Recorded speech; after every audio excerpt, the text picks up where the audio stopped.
Bonjour et bienvenue, voici notre tour d'horizon économique, géopolitique, sanitaire et boursier. Nous sommes le mercredi 20 avril et pour comprendre comment tourne la planète finance, c'est sur la bourse au quotidien et nulle part ailleurs. Et l'épisode du jour s'intitulera Ah, que ça fait du bien de se retrouver comme avant-guerre. Euh, L'avant-guerre russo-ukrainienne.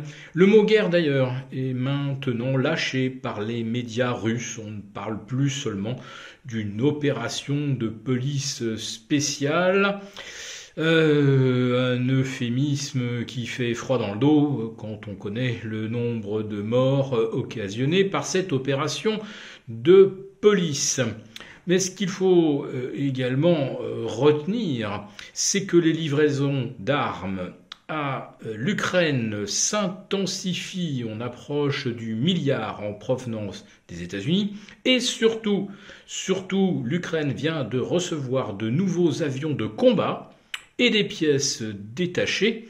Or, Moscou avait clairement laissé comprendre que si l'Occident livrait de nouveaux chasseurs à l'Ukraine et des munitions, cela pourrait constituer donc un basculement du statut de simple soutien aux combattants ukrainiens à un statut de belligérant. Alors on ne sait pas qui a livré les avions, mais en fait, on verra rapidement, en fonction du type de chasseur, s'ils arrivent directement des États-Unis, s'ils ont transité par la Pologne.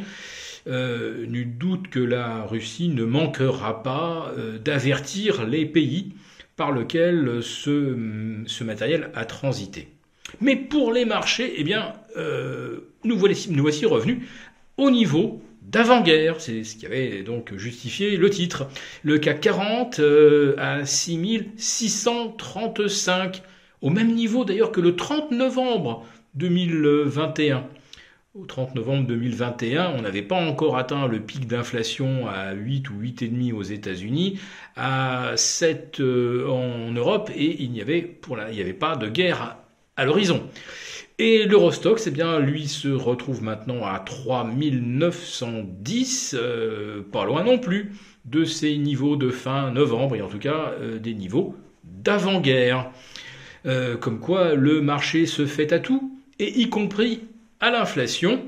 Par rapport à fin novembre, on est passé de 5 à 7 quand même en Europe. Je crois que c'était même 4,5 d'ailleurs, de 4,5 à 7. Eh bien, pour les marchés, c'est comme s'il ne s'était rien passé. Et attendez, je vous ai gardé le meilleur pour la fin, mais vous l'anticipiez.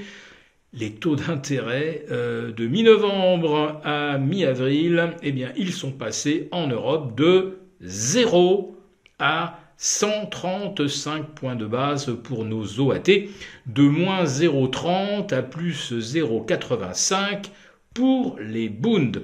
Alors si on vous avait dit qu'avec 130 ou 140 points de plus sur le coût de l'argent, les marchés n'auraient pas bougé entre fin novembre et mi-avril, vous n'y auriez pas cru, parce que vous auriez rétorqué avec raison qu'une telle correction sur les marchés obligataires, ça serait du jamais vu depuis 1994, et que si les marchés obligataires connaissaient un tel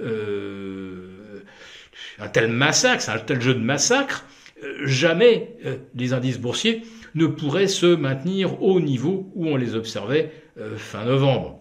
Et c'était assez logique. Alors, justement, jetons un petit coup d'œil aujourd'hui sur les taux. Eh bien, aux États-Unis, on reste accroché aux 2,90 sur le 10 ans. Alors, on perd 2 petits points par rapport à hier. Sur le 30 ans, on flirte, mais on est un petit peu en dessous des 3%. Mais pour les taux mortgage, c'est-à-dire ce qui sert de référence pour l'emprunteur, on est bien maintenant au-delà de 5%. Autrement dit, ce sont des conditions d'emprunt les pires qu'on ait connues depuis 2015 aux États-Unis. Oui, en l'espace de 3 mois, on est passé des meilleures conditions de l'histoire aux pires conditions depuis 7 ans. Allez, 6 ans et demi. Et l'éclatement de la bulle immobilière, bien pour l'instant, les marchés ne la pricent pas. C'est comme s'il ne s'était vraiment rien passé. Alors quand vous regardez quand même la tête des promoteurs américains, des spécialistes des ventes de maisons individuelles, vous voyez quand même que le marché s'attend à du pas joli, mais globalement, ça n'a pour l'instant pas encore affecté ni Wall Street, ni le prix des logements qui, alors on le verra lors des prochaines statistiques, pour l'instant ça reste vraiment collé au plus haut historique. On est vraiment au sommet de la bulle.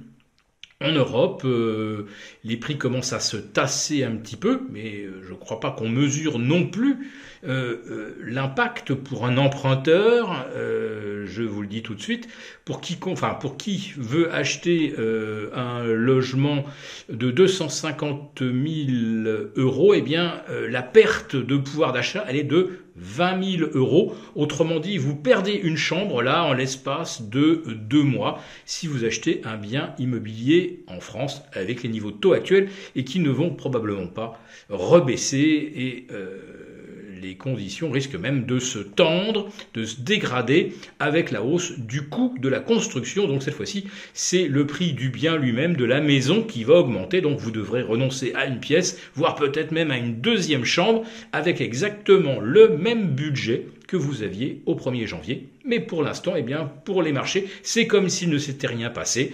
Et je le répète, donc nous voici revenus au niveau d'avant-guerre sur le CAC et sur l'Eurostoxx.